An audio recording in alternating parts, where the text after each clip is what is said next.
आप देख रहे हैं देश का पॉलिटिकल शो, समय 12 से 2। इस वक्त सबसे बड़ी खबर हिमाचल प्रदेश से आ रही है। क्या हिमाचल प्रदेश से कांग्रेस सरकार की विदाई होने वाली है? क्या हिमाचल प्रदेश में बीजेपी की सरकार बनने वाली है? दरअसल हिमाचल सरकार पर सियासी संकट गहरा गया है। राज्यसभा के बीजेपी के उम्मीदवार हर्ष महाजन की तरफ से बड़ा दावा कर दिया है कि वो अगर जीतेंगे तो फिर हिमाचल में कांग्रेस सरकार जानी तय, क्योंकि राज्य की जनता और विधायक कांग्रेस सरकार से नाराज हैं। हर्ष महाजन कह रहे हैं कि राज्यसभा में उनकी जीत का मतलब ही हिमाचल प्रदेश में कांग्रेस की सरकार जा रही है और हिमाचल प्रदेश में कमल खिलने वाला है, बीजेपी की सरकार आ रही है। ये बड़ा बयान दिया है हर्ष महाजन ने एबीपी न्यूज से बातचीत के दौरान। सुनाते हैं आपको ये खास बातचीत, लेकिन उससे पहले आपको बताते हैं किस तरीके से हिमाचल प्रदेश राज्यसभा चुनाव के जरिए बीजेपी की तरफ से कर दिया गया है बड़ा खेल, और कांग्रेस को ऐसा घेरा है बीजेपी ने कि न सिर्फ राज्यसभा वाली सीट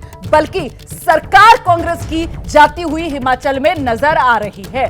जल्दी से एक रिएक्शन लेते हैं। यहाँ पर राखी जी हमारे साथ मौजूद हैं। ये तो सीधे सीधे राज्यसभा का चुनाव हो रहा है और खेल सरकार का हिमाचल में कांग्रेस की बिगड़ता हुआ नजर आ रहा है। राखी जी, आपने सही कहा रोमाना, क्योंकि अब खबर यहाँ पर शिफ्ट हो गई है। बड़ी खबर यही है, अभी हमने हर्ष महाजन को यही आपके एबीपी न्यूज चैनल में सुना, वो कह रहे हैं अगर मैं जीता तो सरकार ही बदल जाएगी। ये बहुत बहुत बड़ा बयान है। और दूसरा बयान प्रतिभा सिंह जी जो कह रही है कि नाराज थे, तो बात ये आती है कि रणनीति कहाँ है कांग्रेस। जिस तरह से अभी सुक्खू साहब को हमने सुना, उनकी बॉडी लैंग्वेज भी बहुत कुछ कह रही है, बहुत उत्साह नहीं नजर आ रहा है, और ये अंतरात्मा की जो बातें हो रही हैं, तो आप रणनीति की बात क्यों नहीं करें? आपके अपने अंदर कांग्रेस पार्टी में सभी जानते हैं, और ये कोई नई बात नहीं है, बहुत दिनों से बात चल रही थी। जब से अभिषेक मनु सिंघवी जी को भी आपने प्रत्याशी बनाया, तो अंदर खाने जिस तरह से बात हो रही थी कि सुखबुगाहट और सबके स्वर जो नजर आ रहे थे विरोध के, तो आप ये रणनीति में कहाँ फेल कर गए? और अब बात रणनीति और उसकी भी नहीं अब होगी। अब तो ये देखना है कि सरकार जो है वो किस तरह से, ऑफ कोर्स रिजल्ट जो सामने आएगा वो देखना है। बबलू जी आ गए हैं, ये भी देखना होगा कि बबलू जी क्या करते हैं।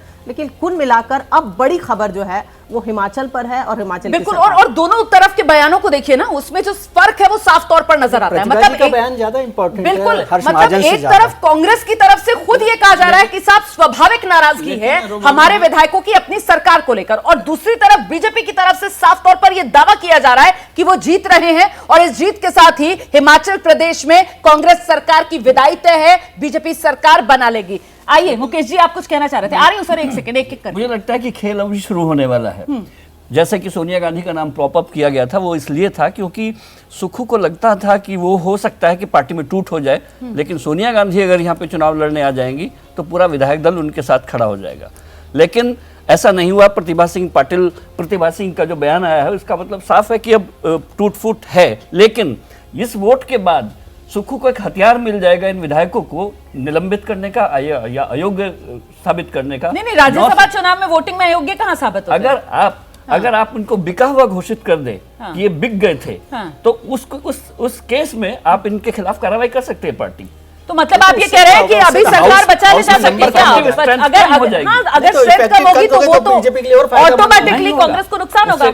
अगर आपकी 68 की स्ट्रेंथ है और 10 उसमें से निलंबित हो जाए तो 58 की रह जाएगी। 58 में तो फिर बीजेपी के पास तो 28 है ना सर, इस समय 30 है बीजेपी कांग्रेस के पास। ये चलिए आगे की बात हो गई है। मेरे ख्याल से हम उलझा रहे हैं, वो आंकड़े हम लेकर आएंगे, उसके बाद इस पर डिटेल में बात करेंगे। लेकिन अभी की स्थिति तो यही है ना कि कांग्रेस सरकार जाती हुई नजर आ रही है हिमाचल प्रदेश में। विजय जी, बिल्कुल ऐसी संभावना बन रही है, लेकिन टू अर्ली, क्योंकि अभी पहले एक बार राज्यसभा के चुनाव के नतीजे आ जाए, क्रॉस वोटिंग का एक माहौल भी होता है। जैसा बयान आप दे रहे हैं कि पहले शाम तक का ठीक है, क्योंकि शाम तक का इंतजार करना मैं समझता हूँ ज्यादा जरूरी है कि क्रॉस वोट करने के लिए। लेकिन ये बहुत महत्वपूर्ण इस दृष्टि से है कि हिमाचल में कांग्रेस के पास न केवल जरूरी वोट थे बल्कि 5 वोट एक्स्ट्रा भी थे 40 उसके बाद। और फिर प्रियंका गांधी जी का ये राज्य एक तरह से माना जाता है, उन्होंने ये चुनाव लड़वाया, जिताया। उनके कहने पर ही सुक्खू साहब को चीफ मिनिस्टर बनाया गया, उनका घर भी वहाँ पर बन गया शिमला में, और सोनिया जी को वहाँ लाया जा रहा था। तो जो कौशिक साहब कह रहे हैं वो बहुत महत्वपूर्ण बात है कि सुक्खू साहब को लग रहा था कि टूट हो सकती है। अगर सोनिया जी वहाँ से लड़ती तो शायद कांग्रेस को एकजुट रखने में उन्हें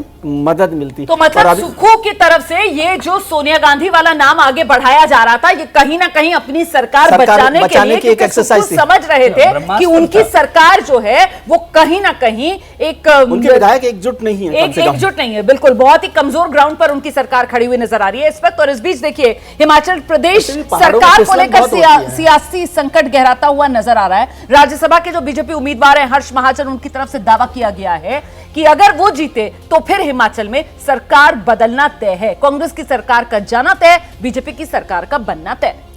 अभी शिमला में बर्फबारी। मेरे साथ हर्ष महाजन हैं, बीजेपी के उम्मीदवार हैं। बीजेपी के पास केवल 25 विधायक हैं, लेकिन आखिर हर्ष महाजन साहब आपके चेहरे पर ये जो खुशी है, इसके पीछे का रहस्य क्या है? आदमी 24 घंटे खुशी रहे तो इससे अच्छी क्या बात हो सकती है। आज स्पेशल खुशी लग रही है आपके चेहरे पर। क्या क्रॉस वोटिंग करवाने में आप लोगों ने कामयाबी हासिल कर ली है? अब देखिए, हमने तो रिक्वेस्ट की थी, सबसे वोटरों से मिले थे, और मैं तो पुराना कांग्रेस का आदमी हूँ, मेरे हाथ के ग्रूम किए हुए हैं बंदे। तो मैंने उनसे कहा था अपनी अंतरात्मा को देख के वोट कीजिए। मैं तो यहाँ स्थानीय आदमी हूँ, यहाँ हिमाचल का आदमी हूँ, एंड आई इतनी long history of 40 years of political service to the people of the state.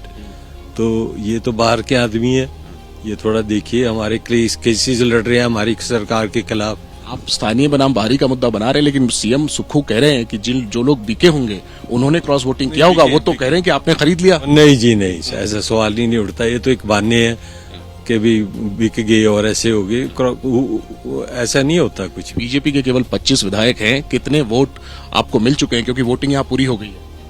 Voting हो गई है, पर सीक्रेट बैलेट अब 5 बजे रिजल्ट आएगा। मैनेज तो आपने किया, गणित तो आपको पता ही होगा कितने वोट आपको मिल गए, तभी तो आप मुस्कुरा रहे हैं। नहीं, मैं तो मुस्कुराता ही रहता हूँ, मेरी ऐसी कार्यशैली है। जीत का पूरा भरोसा है आपको? आप देखेंगे 5 बजे लग जाएगा पता। हर्ष, आप देखिए, आपके तो नाम में ही हर्ष है और लग भी रहा है कि आप हर्षोल्लास में हैं। 35 वोट चाहिए जीतने के लिए। अगर आप जीतते हैं, यानी 35 वोट से ज्यादा आपको मिलते हैं, 35 वोट मिलते हैं, तो बहुमत का आंकड़ा भी हिमाचल में 35 ही है। तो आपकी जीत का मतलब क्या है? कि सुक्खू सरकार गिरने वाली है और यहाँ फिर बीजेपी सरकार आने वाली है? ऐसे मैं आपको बताऊं कि सुक्खू सरकार का ग्राफ बहुत गिर चुका है, या जनता में भी और एमएलए से भी। सीधा जवाब दीजिए ना सवाल का। अगर आप जीतते हैं तो क्या यहाँ पर सरकार बदलने वाली है? हाँ, बिल्कुल बदल जाएगी। अगर मैं जीतता हूँ तो यहाँ सरकार बदल जाएगी। इसके बाद आप लोग अविश्वास राज्यपाल के पास जाएंगे, अविश्वास प्रस्ताव लाएंगे सीएम के खिलाफ? बिल्कुल जाएंगे, जो करना होगा करेंगे। अगर हम जीत जाएंगे तो जो करना है प्रक्रिया, राज्यपाल के पास जाना या स्पीकर के पास जाना है, जो भी है वो करेंगे हम। जो भी कितने घंटे, कितने दिन की मोहताज है इस सरकार? क्या लगता है? मेरे ख्याल ये कुछ दिनों की बात है, वही सरकार गिर जाएगी। और मेरे को तो हैरानी है कि कभी ये सीएम को चेंज करने की बात करते हैं अपने आप ही, खुद ही। श्री राजीव शुक्ला जी ने स्टेटमेंट भी दिया है कि सुक्खू जी को हम चेंज कर देंगे। तो ये आपस में इतना इनके में कंफ्यूजन है कि कोई कुछ बोल रहा है, कोई कुछ बोल रहा है, कोई कुछ बोल रहा है। आखिरी में, आप राजा वीरभद्र सिंह साहब के करीबी रहे हैं, क्या रानी प्रतिभा सिंह का आशीर्वाद आपको मिला है इस बार, जो आप कह रहे हैं कि आपकी जीत? नहीं, वो तो देखो पीसीसी अध्यक्ष है, मैं भारतीय जनता पार्टी का कैंडिडेट हूँ, तो ऐसा तो कुछ नहीं। मेरी आशीर्वाद वैसे मिला है क्या? नहीं, उनसे मेरी बात नहीं हुई। मेरी बात नहीं, तो आई कार्ड से वो मेरे लिए रिस्पेक्टेड है। ये 10 के करीब विधायक कौन है जो कांग्रेस छोड़कर आपके लिए वोट कर रहे हैं? आप पता नहीं कौन मत बताइए, ग्रुप तो बता दीजिए, इलाका बता दीजिए। नहीं, अभी तो कुछ नहीं बोल सकते, जब तक रिजल्ट नहीं आता क्या बोल सकते हैं। चलिए, और आइए सीधे आपको लेकर चलते हैं। जैनेंद्र हमारे सहयोगी इस वक्त हमारे साथ मौजूद हैं। जैनेंद्र, आपसे बातचीत में हर्ष महाजन ने जिस तरीके से अपनी बात रखी, मतलब हिमाचल में कांग्रेस की सरकार तो गई, यही संकेत और संदेश सामने निकल कर आ रहा है। देखिए, फिलहाल काउंटिंग का इंतजार करना होगा रोमाना, क्योंकि कांग्रेस के कैंप में अभी मेरी बात हुई, जो इलेक्शन एजेंट थे अभिषेक मनु सिंघवी के, उनका कहना है, और इलेक्शन एजेंट जो है बूथ के अंदर होते हैं और बस वो जो वोट होती है वो अपने एजेंट को दिखाना होता है। वो दावा कर रहे हैं प्राइवेटली मेरे से कि 35 से ज्यादा वोट कांग्रेस को डले हैं, और वो कांग्रेस को कॉन्फिडेंस है, चूंकि 35 वोट चाहिए जीतने के लिए।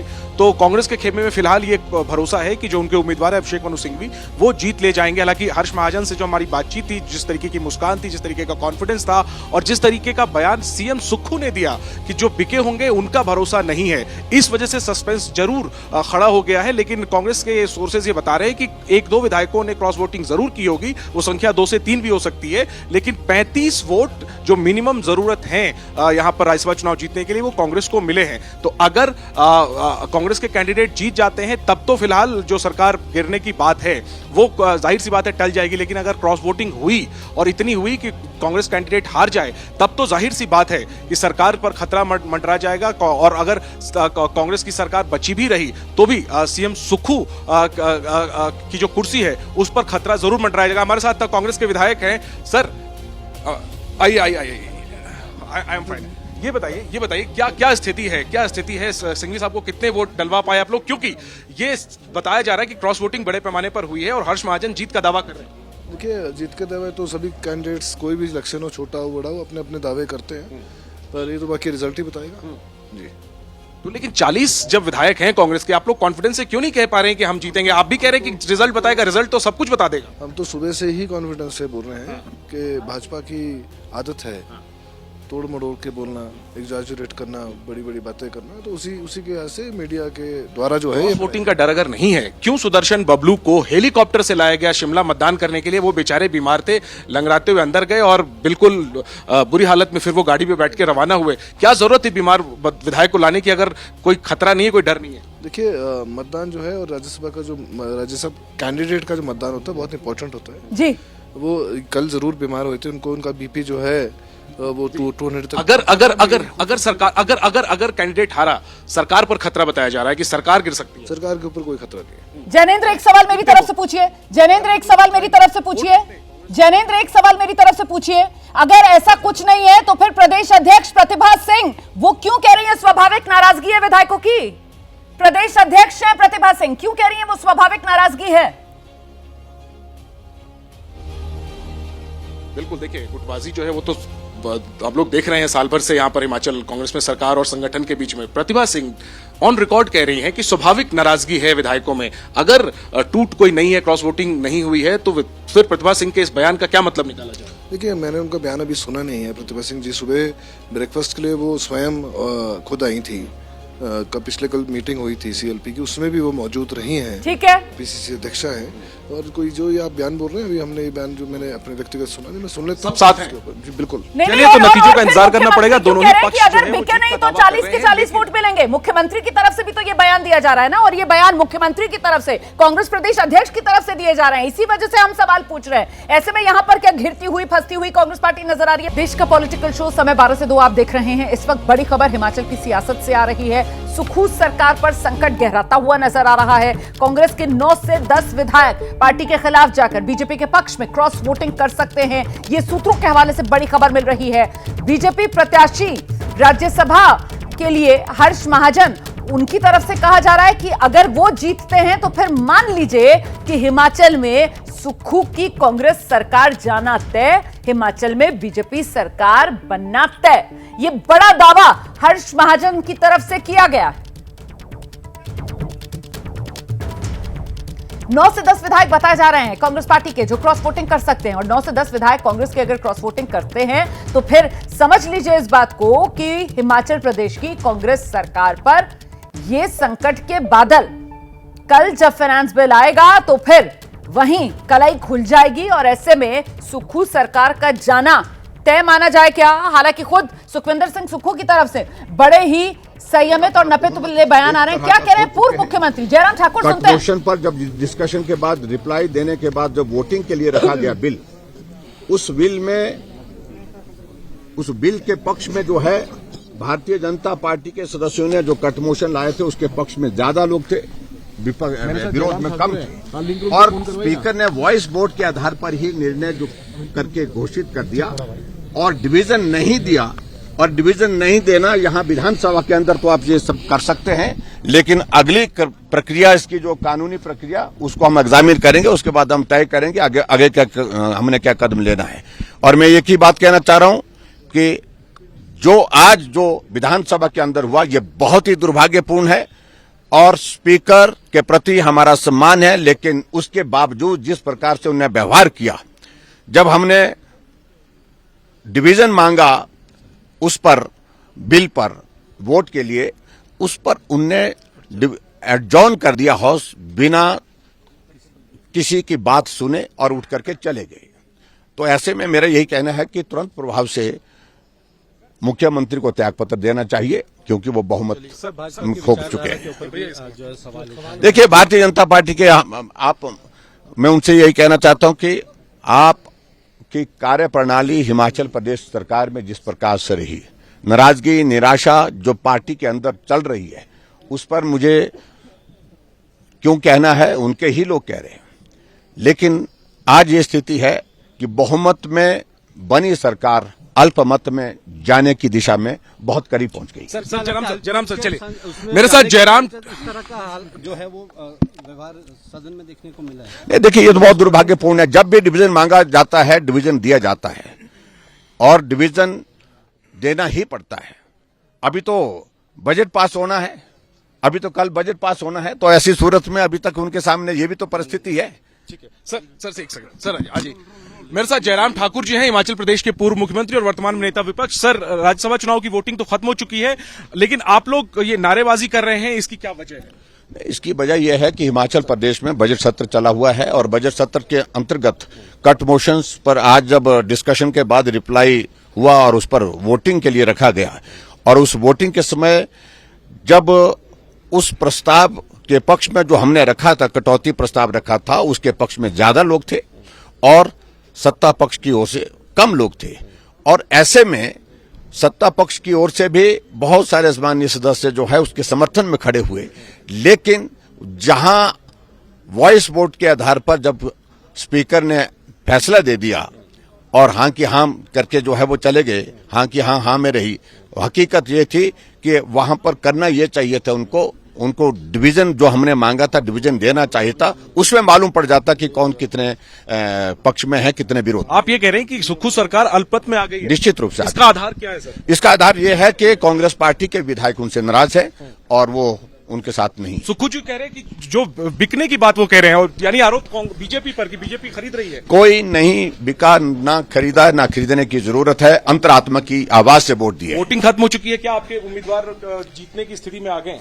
मैं उस बारे में कहना चाहता हूं, अभी तो 5 बजे निर्णय होगा उसका। क्या सरकार के खिलाफ सर अविश्वास प्रस्ताव आप लोग लाएंगे सर? देखिए, अभी तो कल बजट पास होना है, कैसे बजट पास करेंगे कल देखते हैं जरा। ठीक है, बड़ा दावा जयराम ठाकुर का, पूर्व मुख्यमंत्री और वर्तमान में नेता विपक्ष। कहना है कि सुक्खू सरकार अल्पमत में है।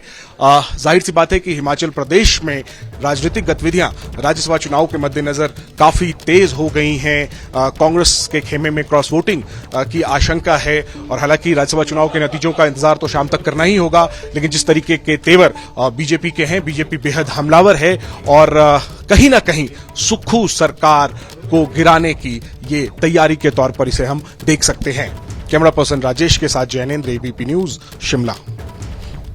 पूर्व मुख्यमंत्री हिमाचल प्रदेश के जयराम ठाकुर को आप सुन रहे थे। बीजेपी के बड़े नेता हैं प्रदेश में और दावा कर रहे हैं कि सुक्खू सरकार बहुमत खो चुकी है, इस्तीफा दें मुख्यमंत्री सुखविंदर सिंह सुक्खू। और अगर ऐसा नहीं करते तो कल बजट के लिए जब फाइनेंस बिल आएगा तभी दूध का दूध पानी का पानी हो जाएगा। ये बड़ा दावा बीजेपी की तरफ से किया जा रहा है। आप देख रहे हैं देश का पॉलिटिकल शो। समय 12 से 2 हिमाचल राज्यसभा चुनाव के लिए वोटिंग को लेकर इस वक्त हलचल तेज है। बड़ी खबर हिमाचल प्रदेश से ये आ रही है, नंबर सूत्रों के हवाले से सामने आया है। 6 विधायक कांग्रेस पार्टी के जिन्होंने क्रॉस वोटिंग की है। कांग्रेस के 6 एमएलए ने क्रॉस वोटिंग की है। सूत्र ये जानकारी दे रहे हैं। कांग्रेस प्रत्याशी को 34 वोट पड़े हैं और जीत के लिए 35 का आंकड़ा जरूरी है। ऐसे में कांग्रेस के 6 एमएलए ने कर दी है क्रॉस वोटिंग। तो कांग्रेस प्रत्याशियों ने क्रॉस वोटिंग की है। बीजेपी उम्मीदवार को भी 34 वोट मिलते हुए नजर आ रहे हैं। तो मतलब ये मामला पूरी तरीके से 34-34 करते हुए टाई पर आकर अटक गया है और जीत के लिए चाहिए थे 35 वोट। राजेंद्र राणा इनका नाम सामने आ रहा है, रवि ठाकुर इनका नाम सामने आ रहा है, इंद्रदत्त लखनपाल इन्होंने भी क्रॉस वोटिंग की है, देवेंद्र भुट्टो हैं, चैतन्य शर्मा हैं, इनके नाम भी सामने आ रहे हैं। तो ये 6 विधायक हैं कांग्रेस पार्टी के हिमाचल प्रदेश में, जिसमें सुधीर शर्मा का नाम है। और ये सिलसिलेवार तरीके से मैं आपको नाम बता रही हूं। सुधीर शर्मा है, राजेंद्र राणा का नाम सामने आ रहा है, रवि ठाकुर का नाम सामने आ रहा है और साथ ही इंद्रदत्त लखनपाल इन्होंने भी क्रॉस वोटिंग की है। दो नाम और हैं, देवेंद्र भुट्टो और चैतन्य शर्मा। तो सुधीर शर्मा, रवि ठाकुर, ये वो तमाम नाम हैं, 6 विधायक हैं जिन्होंने क्रॉस वोटिंग कर दी है। जीत के लिए तो 35 चाहिए, यहां तो मामला दोनों का 34-34 पर आकर रुक गया। अब क्या होगा विजय जी? नतीजा आए तब पता पड़े, ये सोर्सेज जिस तरह से बात कर रहे हैं, लेकिन यदि 34 वोट भी मिल रहे हैं तो अब वो किस तरह से टाई होगा और क्या होगा, क्या उसमें कोई सेकंड प्रेफरेंस में भी किसी ने वोट डाला है, ये भी एक महत्वपूर्ण बात हो सकती है। तो अभी नतीजे आने का इंतजार करना चाहिए, लेकिन ये क्रॉस वोटिंग जो है सुक्खू सरकार के लिए एक बड़ा खतरा है। इसको आप इस तरह से देखिए, राज्यसभा चुनावों से आगे जाइए, कल की बात कीजिए, आज शाम को तो नतीजा आ ही जाएगा, लेकिन कल क्या होगा ये बहुत मुश्किल है। यदि कांग्रेस का कैंडिडेट हार जाता है या टाई भी हो जाता है, तब भी सुक्खू सरकार पर संकट के बादल मुझे बहुत साफ दिखाई दे रहे हैं। यही बड़ी बात है कि सुक्खू सरकार के लिए आगे रास्ता मुश्किल होता हुआ नजर आ रहा है, आसानी नहीं है। 6 नाम सामने आ गए हैं, सूत्रों के हवाले से अभी ये नाम सामने आ रहे हैं, कांग्रेस के विधायकों के ये नाम है जिन्होंने क्रॉस वोटिंग की है। शाम तक का इंतजार करते हैं, नतीजे जब आएंगे उसके बाद तस्वीर और साफ होगी। और सीधा जो सवाल बना हुआ है हिमाचल को लेकर, क्या हिमाचल में कांग्रेस की सुक्खू सरकार जाने वाली है, उसका जवाब भी शाम होते होते आपके सामने होगा। इस बीच उत्तर प्रदेश से भी बड़ी खबर आ रही है। आप जानते हैं राज्यसभा की 10 सीटों के लिए उत्तर प्रदेश में भी वोट पड़ रहे हैं। इस वक्त बड़ी खबर ये उत्तर प्रदेश की राज्यसभा सीटों से जुड़ी हुई समाजवादी पार्टी के 8 विधायकों के नाम सामने आ गए जिन्होंने राज्यसभा चुनाव के दिन अखिलेश यादव को करारा झटका दिया है। समाजवादी पार्टी के विधायक हैं राकेश पांडे, राकेश प्रताप सिंह, अभय सिंह, विनोद चतुर्वेदी, मनोज पांडे, पूजा पाल, जिन्होंने एनडीए को वोट दिया है, समाजवादी पार्टी को झटका दिया है। 2 और विधायक, एक महाराजी देवी, दूसरे आशुतोष मौर्य, वोटिंग के दौरान ये 2 लोग गैर हाजिर रहे हैं। हम सीधे आपको लेकर चलते हैं, हमारे साथ हमारे सहयोगी संजय त्रिपाठी इस वक्त मौजूद है और संजय त्रिपाठी के साथ उत्तर प्रदेश की डिप्टी सीएम केशव प्रसाद मौर्य मुझे नजर आ रहे हैं। कैसे बीजेपी ने खेला कर दिया, राज्यसभा चुनाव में ही लोकसभा की पूरी तस्वीर क्या समाजवादी पार्टी इंडिया गठबंधन को दिखा दी है। केशव प्रसाद मौर्य से जरा पूछिए ना, चेहरे पर मुस्कान है। बिल्कुल, यही मुस्कान मैं इतनी देर से पूछा तो इस मुस्कान के राज भी पूछ रहा था। केशव जी खुल के तो नहीं बोल रहे हैं, लेकिन घड़ियां सुइयां गिना रहे हैं कि अभी तो 4 बजने में वक्त है, अभी देखते रहिए और क्या क्या होगा। इस मुस्कान के राज पूछ रही है हमारी जो एंकर हैं स्टूडियो में, रोमाना जी से बता दीजिए। मुस्कान वहीं होती है जहां दिल से जनता की सेवा के लिए काम करने वाले लोग होते हैं। निराशा वहां होती है जहां सत्ता मिलने के बाद जनता का शोषण होता है। तो निराशा जिनको मिलनी चाहिए उनको मिलने वाली है। यहाँ खुशहाली ही खुशहाली है और हम लोगों से कहते भी हैं कि घर घर में खुशहाली पहुँचे, बस इतना फर्ज निभा देना, बाकी सब श्री नरेंद्र मोदी जी कर देंगे, तुम कमल का बटन दबा देना। अखिलेश भी यही कहना है कि खुशहाली जो है वो पैकेज के और ऑफर के रूप में दी गई है। देखिए, अखिलेश यादव जी जिस तरह करते रहे होंगे उनको उस तरह से लगता होगा। भाजपा सुचिता और सुशासन की साक्षात प्रतीक है। हमें किसी को कोई ऑफर देने की, कोई इस प्रकार के आचरण करने की आवश्यकता नहीं है। अगर विकसित भारत बनाने की गारंटी माननीय नरेंद्र मोदी जी के नेतृत्व में देख रहे हैं, आदरणीय योगी जी के नेतृत्व में उत्तर प्रदेश को विकास के पथ पर देख रहे हैं, और कोई अपनी अंतरात्मा की आवाज़ पर वोट दे रहा है, तो मैं तो देख रहा हूँ यूपी हो, चाहे हिमाचल हो, चाहे कर्नाटक हो, चारों तरफ एक इस तरह की खबर आ रही है। लेकिन उत्तर प्रदेश में हमारे 8 प्रत्याशी जीत रहे हैं। सपा के 2 जीतेंगे, 2 जीतने के लिए उनको बधाई देता हूँ, लेकिन तीसरा उनका हारेगा, उसमें हमारा कोई दोष नहीं है। उनके अपने कर्म है जो पीडीए के नाम पर केवल परिवार डेवलपमेंट अथॉरिटी चलाते हैं और पीडीए की बात करते हैं, और न पिछड़ों का उनको ध्यान रहता है, न दलितों का ध्यान रहता है, न सवर्णों का ध्यान रहता है, न आदिवासियों का ध्यान रहता है। केवल तुष्टीकरण का रास्ता अपनाते हैं, परिवारवाद का रास्ता अपनाते हैं, कुछ का साथ गुंडों, अपराधियों, माफियाओं का विकास। तो उसका रिएक्शन है ये। मुझे उम्मीद है कि हमारे 8 प्रत्याशी बहुत बड़े अंतर से जीतने जाएंगे। अंतरात्मा की आवाज़ आज बड़ी चर्चा में है, और चुनाव के पहले अचानक से अंतरात्मा की आवाज़ कैसे आने लगी? अब उसका प्रमाण पत्र तो चुनाव के समय मिलता है, लेकिन अभी रिजल्ट आने दीजिए, वोटों की गिनती हो जाने दीजिए, उस समय इसकी चर्चा किया जाएगा तो ज़्यादा बेटर रहेगा।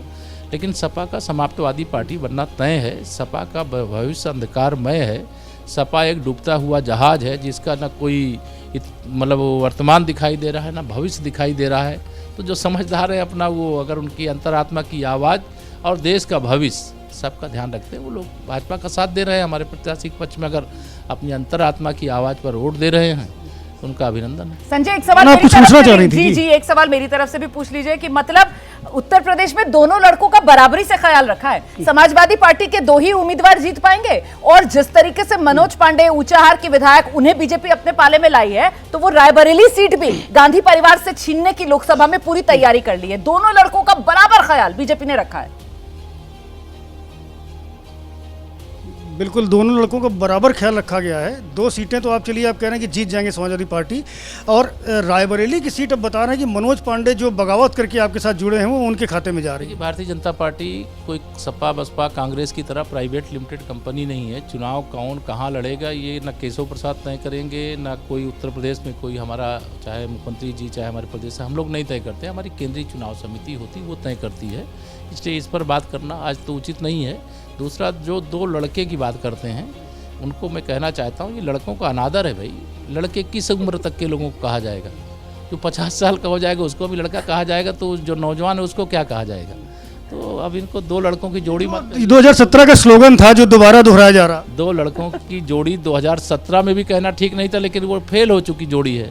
इस बार तो 80 में से 80 हम लोग जीत रहे हैं। ये हम नहीं कह रहे हैं, ये सपा वाले भी कह रहे हैं, बसपा वाले भी कह रहे हैं, कांग्रेस वाले भी कह रहे हैं, जो हमें वोट देते थे वो भी कह रहे हैं, जो हमें वोट नहीं देते हैं वो भी कह रहे हैं आएगा तो मोदी ही। 2024 के चुनाव की रूपरेखा तय हो गई है। जिस तरह की बगावत दूसरे दलों में हुई है, माना जाए कि अभी और देखने को मिलेगी लोकसभा चुनाव के पहले। 8 सीटें आज जब हम लोग जीते हैं तो उसमें एक 0 बढ़ाना बाकी है लोकसभा में। 8 से 80 हो जाएगा और सपा हो जाएगी। केशव प्रसाद मौर्य हैं, पूरी गणित बता रहे हैं कि 8 सीटें जीती है, 0 एक और लगेगा और लोकसभा के 2024 के चुनाव में सुपड़ा साफ हो जाएगा दूसरे दलों का। 0 माना। बहुत शुक्रिया आपका इस बातचीत के लिए। देश का पॉलिटिकल शो समय 12 से 2 देख रहे हैं आप। दक्षिण के दौरे पर हैं प्रधानमंत्री नरेंद्र मोदी। केरल तिरुवनंतपुरम में पार्टी कार्यकर्ताओं को संबोधित कर रहे हैं। क्योंकि ये लोग केरला में तो एक दूसरे के दुश्मन है, लेकिन केरला के बाहर बाकी देश में ये एक दूसरे के बीएफएफ यानी बेस्ट फ्रेंड फॉर एवर है। आप देखिए केरला में ये लोग एक दूसरे पर हत्या का आरोप लगाते हैं, एक दूसरे के कार्यकर्ताओं का जीवन संकट में डालते हैं। कांग्रेस ने तो कम्युनिस्ट सीएम पर घोटालों के आरोप भी लगाए और उन्होंने फांसीवादी तक बता डाला। जवाब में कम्युनिस्ट सरकार ने कांग्रेस के लोगों पर लाठीचार्ज कराया। कम्युनिस्ट अब कांग्रेस की पिछली सरकारों को घोटालों का जिम्मेदार बता रहे हैं। ये लोग कांग्रेस के युवराज को केरला से बाहर रहने की नसीहत भी दे रहे हैं, लेकिन केरला के बाहर ये इंडी गठबंधन की बैठक में कम्युनिस्ट और कांग्रेस साथ साथ बैठते हैं, बगल बगल में बैठते हैं, समोसा खाते हैं, बिस्किट खाते हैं, चाय पीते हैं। यानी तिरुवनंतपुरम में कुछ और भाषा, दिल्ली में कुछ और बोली। इस धोखाधड़ी का जवाब केरल के मेरे भाइयों बहनों आने वाले चुनाव में हर केरला का नागरिक देने वाला है। तो केरल में पार्टी कार्यकर्ताओं को संबोधित करते हुए प्रधानमंत्री नरेंद्र मोदी निशाने पर कांग्रेस और लेफ्ट को लेते हुए कि केरल में आर पार की लड़ाई लड़ते हैं और बाकी देश में साथ मिलकर चुनाव मैदान में उतर रहे हैं। BFF, best friends for ever, ये वो कटाक्ष जो प्रधानमंत्री नरेंद्र मोदी ने लेफ्ट और कांग्रेस पर किया।